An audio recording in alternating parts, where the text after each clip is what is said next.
Aba, hindi nagpapahuli ang ating cute na First Lady. Dito sa lumabas po o binalita na rin po sa Bilyonaryo News Channel matungkol po sa DPWH leaks ay nagsasabing First Lady Lisa Marcos linked to 100 million petotet infra project in Isabela.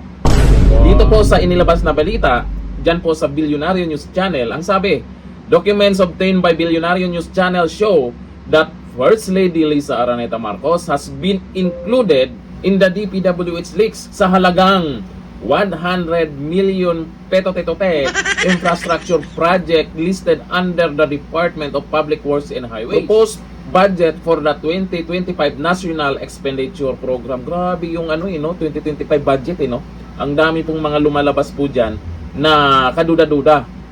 Ang tanong dito, sino ba kasi ang pumirma? Ang iba dyan, isisi na naman sa mga Duterte. Sasabihin na naman nila, ay nagsimula po yan sa panahon ni Duterte. Kalain mo 2025 budget po yung nagkaroon ng ganito kalaking issue. Bakit puro kayo Duterte? Si dating Pangulong Duterte ba ang pumirma dyan? Si Vice President Sara Duterte ba ang pumirma dyan? Siyempre, bago pirmahan yan, dapat nabasa niya na lahat yan. Sino ba kasi yung pumirma dyan?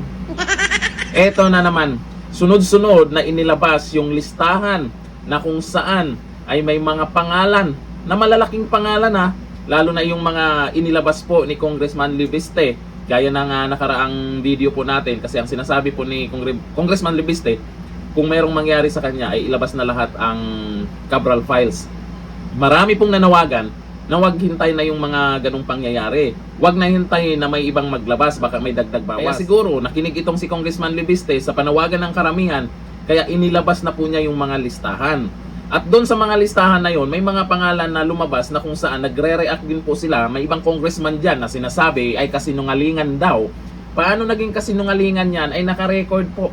Yan po yung sinasabing mga listahan o files po ng dating DPWH Yusek Cabral. Yun nga lang, depende na po yan sa tuong bayan kung kanino sila maniniwala o maniniwala pa rin sa mga pangalan na lumutang dyan. Pero bakit naman naisama na naman dito sa DPWH leaks itong cute nating First Lady? Paimbestigahan din ba ni Junior to? Kasi naman galit daw sa korupsyon si Junior, sabi ng mga loyalista. Nga, seryoso daw si Junior na labanan yung korupsyon. May mananagot daw bago magpasko. Anyari na, ang petsa na, mag 2026 na lang ayon po dito sa mga nagkomento tungkol po sa napabalita po, tungkol po sa ating cute na First Lady Lisa Marcos. Totoo kaya yan? Nabalita na po yan sa Bilyonaryo News Channel. Pero ito yung mga komento nila Ito, ang komento po ni Maria Hinoviva Galandoni Balagtas. Ang sabi, kunwari, nagulat kami. Kaya ako nga din nagulat nga rin bakit nasama yung cute nating First Lady dyan.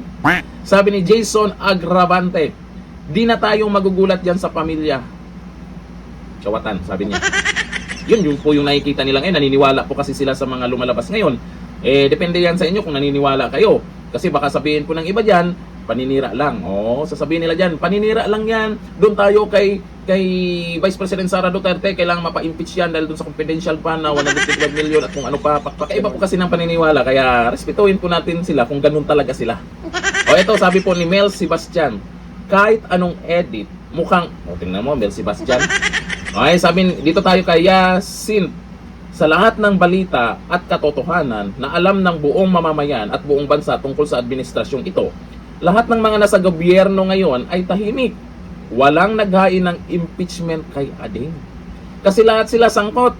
Tapos si BP Sara na kaisa-isang matino at walang insertion, yun pa ang pinagtutulungan na sisiraan at patalsikin ng mga napamura na siya. Depende naman po kasi yan sa, alam nyo kasi pagdating sa politika, kampi-kampihan yan. Pero ito yung tandaan nyo. Habang palapit na yung 2028 presidential election, mapapansin nyo may magtatalunan dyan. Titingnan nila kung sino talaga yung sinusuportahan ng taong bayan. Pero yung iba, mahihirapan yan. Dahil nga naman, yung pangalan nila, damay sa listahan ng mga buhaya. Ayon po dito kay Line Kaligan Espiritu Adap. Imagine mo yan? Wala silang imagination, kaya hindi nila ma-imagine yan. Sabi ni Grace Villa Parilla, pagkatapos ng termino ni BBM, daming kakasuhan nito at makukulong. Yan talaga ang katotohanan. na pwedeng mangyari yan. Kaya dapat nating abangan yan kung si VP Sara ang magiging Pangulo at wala namang magiging katapat dyan. O sabi ni Jasmine Ortiz Anuevo, o ayan, anong masasabi nyo? Masasabi nila, baka daw fake news yan, paninira lang. O, may mga nagko-comment din na iilan na ganyan. Ay, sabi ni Larry Talion, diyan sila nakuha talaga ng pagkakapiran. Tingnan niyo naman to. Sabi ni Gary Lawayon, pasok mga trolls, army. Ay, marami sila dyan. Maraming mga tagapagtanggol sila dyan. Pero dito naman sa ating cute na First Lady, bakit nyo naman sinama dyan? Eh kung hindi naman totoo yan, kasi pag totoo yan, baka paimbestigahan ni Junior yan. Oo, galit daw sa corruption yan. Talaga naman. Hanggang dito na natin, cute. Bye-bye.